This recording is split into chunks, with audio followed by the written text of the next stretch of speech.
Yo, what's up everybody? Welcome to week 33 here on the Top 10 Tuesdays series. Yeah. Week 33 is upon us, and of course this week we are talking about top 10 films that you would recommend to a brand new horror fan, or somebody that's trying to get into horror films. I guess there's like ultimately a million films you could probably start them out with before you get into the more extreme things, and but yeah, I grabbed 10 out of the collection, and these are ones that I've actually shown to people, in the past, that weren't really too versed in, in the horror genre. So, and I think these ones actually did really help them kind of kickstarter, jump forward into their love for horror. So, first up here is a classic from 1968, and that of course is Rosemary's Baby. I absolutely love this movie. This movie is a perfect example of like psychological terror.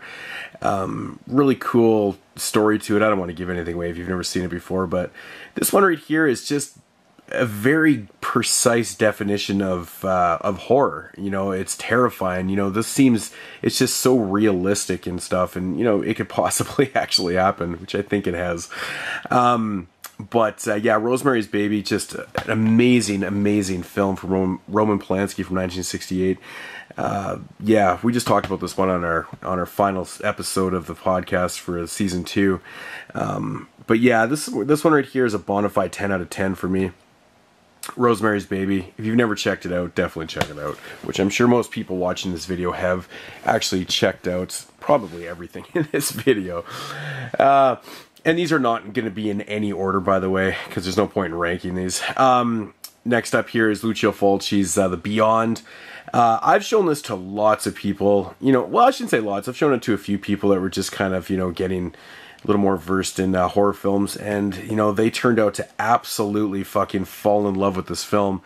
It's probably partly due to the fact it's so different than, a lot of American films, and, the atmosphere, and it's just so different. The Italians, Lucio Fulci, just were different. They were making different types of films, so I think that's kind of what the appeal was for this one. But yeah, this one right here, it's like supernatural zombie kind of deal that's going on. So, I tried to kind of mix it up with the subgenres of horror here too.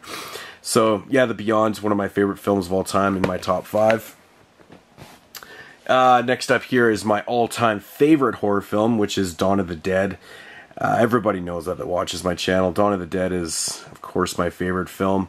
I recommend this to everybody. I've always stated before, I think Day of the Dead's a better made film, but Dawn has always had that special place in my heart. But yeah, I always recommend this one, even over Night of the Living Dead. I don't know why. It's probably because it's my favorite film. Guess I'm being a little biased, but yeah, Dawn of the Dead. Recently I mentioned I got to see this on the big screen, and it was just such an amazing experience. And there was actually quite a few people in the theater that had never seen it before, which I thought was quite interesting. And I talked to a couple people who had never seen it, and they loved it. So I thought that was a really cool experience to witness. But yeah, Dawn of the Dead. What can I say? You gotta see it if you've never seen it before. Next up here is George A. Romero's Creepshow, and I did not do that purposely, actually. That's just the way I grabbed him, I guess. Another Romero film in Creepshow, and I've chose this one because it's an anthology film, and I think this one is pretty easy to, kind of fall in love with. There is people out there that don't care for this too much, and I can't see the logic in not caring for this film, but I went with this one. This was my favorite anthology film for years. Trick or Treat has taken over that #1 spot. I absolutely adore that film. I think it's just a perfectly made anthology film. Not to take anything away from this one, but Romero and Stephen King, you can't go wrong. But yeah, this is a good start, man. I think it's fantastic. Creepshow. Next up here is the horror film that actually got me into watching horror films. Back in 1985, when I seen this when it first came out. This is the film that, being a naive 5-year-old kid, I had no idea that this was like a horror comedy. So I guess this kind of fits in the horror comedy or vampire category for this list. But yeah, this movie scared the living shit out of me when I was a kid, man. I didn't know that it was supposed to be kind of funny, but But this cover art right here, man, I remember walking into the video store back in the day and seeing this standee. I've told the story a million times, and it's always been embedded in my mind, and I've always wanted that ever since I was a kid. I've never seen one since those days, so if anyone has one out there, let me know. I would just like to see it.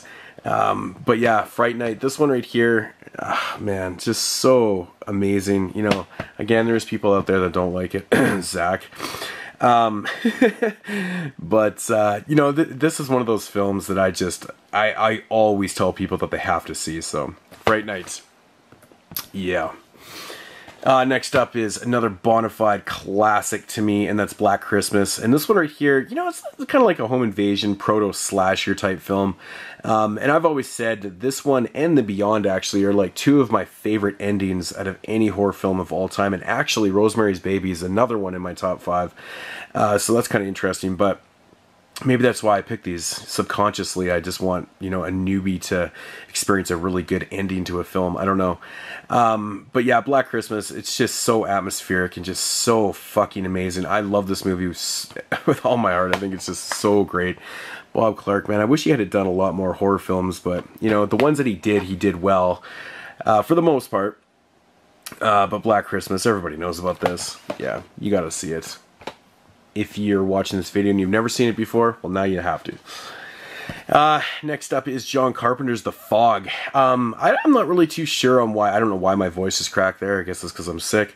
But yeah, I grabbed this one because it's, you know, it's kind of like a ghostly zombie film. But this one right here, I love showing people because it's so fucking amazing. The atmosphere, the characters, everything about this film just blows my mind every time I watch it. It just, you know, and it always seems to just kind of get better and better with time. I don't know what it is about this one.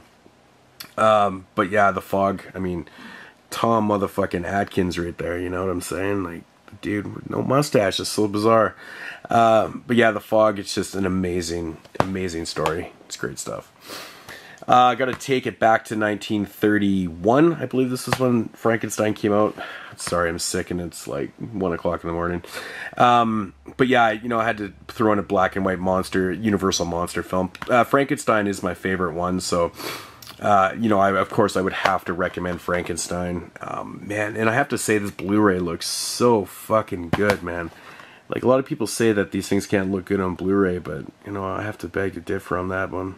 This thing looks fantastic on Blu-ray, but I love Frankenstein. It's just such a great film. I know a lot of people actually prefer, you know, Bride of Frankenstein, but not me, man. I actually really do prefer the first one. But, you know, got to get that black and white monster flick in there. Yeah. Last two. Gutterballs. It probably just blew some people's minds. I've actually recommended this to lots of people that have come over and I'm like, hey, I'm throwing on Gutterballs, and they're just like, man, I want to see more. So, you know, the reason why I like to recommend this to people, it's a new slasher, it's low budget, but it's so gory and over the top and just crazy. It's got a little bit of everything in it for, like, you know, everybody.